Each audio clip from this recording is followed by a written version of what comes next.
বাহান্নর ভাষা আন্দোলন উদ্দেশ্য ছিল বিদেশি কোনো ভাষার হস্তক্ষেপ ছাড়া মাতৃভাষা বাংলাতে মনের ভাব প্রকাশ করব স্বাধীনভাবে। আর সেই সূত্রকে কেন্দ্র করে সৃষ্টি হয়েছে বাংলা অ্যান্ড ব্রিটিশ, যেখানে আমরা আপনাকে শেখাবো ইংলিশ শেখার বিদেশি পদ্ধতি, ইংলিশ গ্রামার ছাড়া মাতৃভাষা বাংলাকে কেন্দ্র করে সরাসরি ব্রিটিশ ভাষা ইংলিশ। তাই প্রতিষ্ঠান নাম বাংলা অ্যান্ড ব্রিটিশ, সিম্পলি আমরা বলে থাকি BNB. It's BNB Education, Bangla and British. In, at, to, before, after, without, from, about এই ওয়ার্ডসগুলোকে ইংলিশ গ্রামারে বলা হয় প্রিপোজিশন। প্রি মিন্স পূর্বে, পজিশন মিন অবস্থান, প্রিপোজিশন মিন্স পূর্বে অবস্থান। সঙ্গে বলা হয়েছে যে ওয়ার্ডগুলো নাউনের সামনে বসে নাউনের অবস্থান নির্দিষ্ট করে সেই ওয়ার্ডসগুলোকে বলা হয় প্রিপোজিশন। আর এই প্রিপোজিশনের ব্যবহার শিখতে আপনাকে জানতে হবে টেন্স গ্রামারের অনেক বিধিবিধান। অন্যদিকে বিএনবিতে এই ওয়ার্ডসগুলোকে বলা হয় লম্বাকারক, অর্থাৎ এদের কাজ হচ্ছে একটা ইংলিশ বাক্যের মধ্যে থেকে বাক্যটাকে টেনে লম্বা করা। এই জন্য এদেরকে নামকরণ করা হয়েছে বিএনবিতে লম্বাকারক। এখন এই শব্দগুলো একটা ইংলিশ বাক্যের মধ্যে বসে কিভাবে বাক্যটা ইনহ্যান্স করে বা প্রসারিত করে সেই বিষয়টি আলোচনা করব আজকের এই ভিডিও লেসনে। So if you are interested please continue watching this video. সে বাসে করে তার বাসা থেকে সকাল 9টায় অফিসে যায়। সো আমরা এখন এই বাংলা বাক্যটাকে ইংলিশ করার চেষ্টা করব। সো নিয়মটা কি সবার মনে আছে? আই থিঙ্ক আপনারা নিয়মটা একটু কমেন্ট সেকশনে লিখবেন, যাতে করে আমরা বুঝতে পারি আপনি আমাদের কথা বুঝতেছেন এবং আপনারা ইংলিশ শেখার জন্য আগ্রসর করছেন এবং ইংলিশটা পারছেন। আর এই জিনিসটা আমাদেরকে ইন্সপায়ার করবে।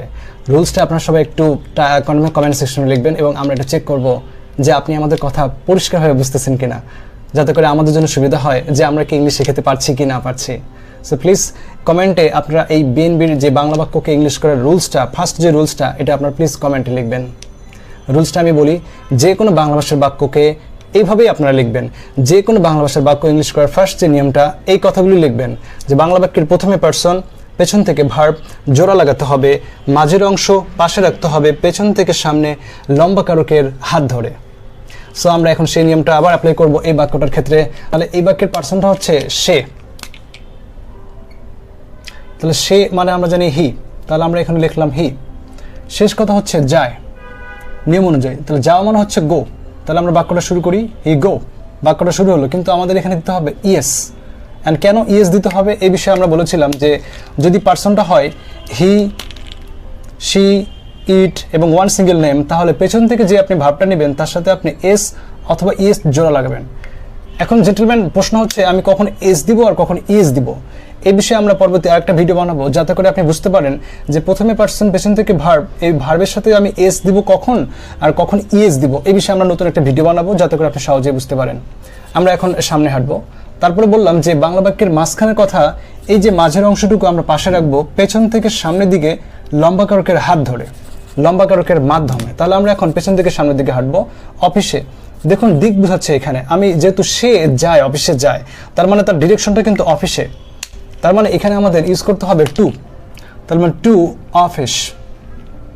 তারপরে আমাদের অফিসের কাজ শেষ। তারপর দেখেন 9টায়, সকাল 9টায়, তাহলে আমরা জানি যে সময়ের সামনে অ্যাট বসে, তাহলে আমরা এখানে ইউজ করতে পারি অ্যাট 9 AM।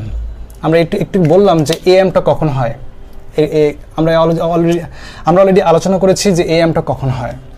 তো এখন আমরা লাস্ট যে কথা অংশ বাকি রয়েছে দেখেন থেকে, তাহলে তার বাসা থেকে, তার বাসা থেকে, থেকে, তাহলে থেকে বুঝাতে আমরা জানি আমাদের ইউজ করতে হবে ফ্রম, ফ্রম মানে থেকে, তাহলে আমরা এখন দিব ফ্রম, থেকে মানে ফ্রম। এখন তার বাসা, তাহলে তার বাসা ইংলিশ কি, হিজ হাউস। এখন তারপরে রয়েছে বাসে করে, তাহলে বাসে করে দ্বারা দিয়ে মাধ্যম বোঝাতে বাই বসে, তাহলে আমরা এখন কি দিব, বাই বাস। অর্থাৎ সহজে বাক্যটা ইংলিশ হয়ে গেল।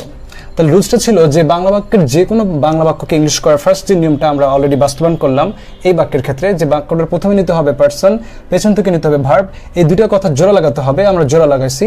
অ্যান্ড মাঝখান থেকে মাঝের অংশটুকু পাশে রাখতে হবে পেছন থেকে সামনের দিকে লম্বাকারকের মাধ্যমে, সেই জিনিসটা আমরা অ্যাপ্লাই করলাম। আর এই সহজে এই বাংলা বাক্যটা ইংলিশে রূপান্তর হলো। অর্থাৎ টেন্স গ্রামারের ব্যবহার ছাড়াই বিএনবি নিয়ম দিয়ে সহজে এই বাংলা বাক্যটা আমরা ইংলিশ করতে পারলাম। এভাবে আপনি যে কোনো বাংলা ভাষার বাক্যকে ইংলিশ করতে পারেন।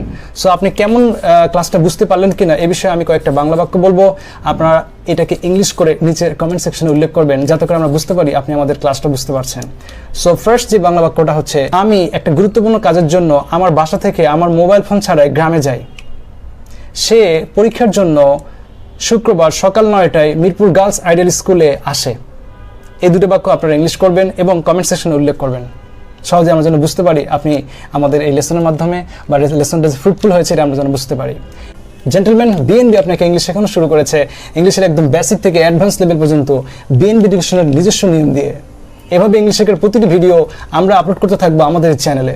So subscribe our channel, press the bell icon, যাতে করে ইংলিশ শেখার প্রতিটি গুরুত্বপূর্ণ ভিডিও পৌঁছে যায় আপনার মোবাইলে। দেখা হবে পরবর্তী ভিডিও লেসনে। আনটিল দেন, আল্লাহ হাফেজ।